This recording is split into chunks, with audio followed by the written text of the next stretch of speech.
মা দুর্গার আশীর্বাদে আমার ফেসবুক সব বন্ধুদের জীবনে চির সুখ ও শান্তি আসুক এবং সাফল্যর সব রাস্তা তোমাদের জন্য যেন খুলে দেয় মা দুর্গা।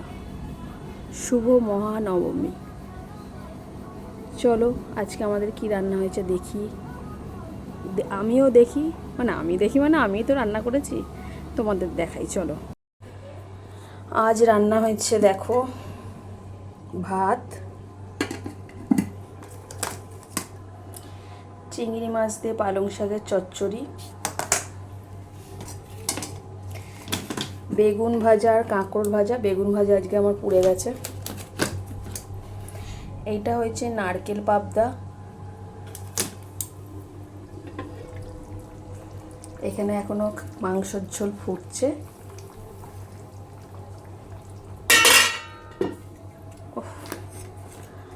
আর হয়েছে আমের চাটনি। ব্যাস, আজকে এইটুকুই।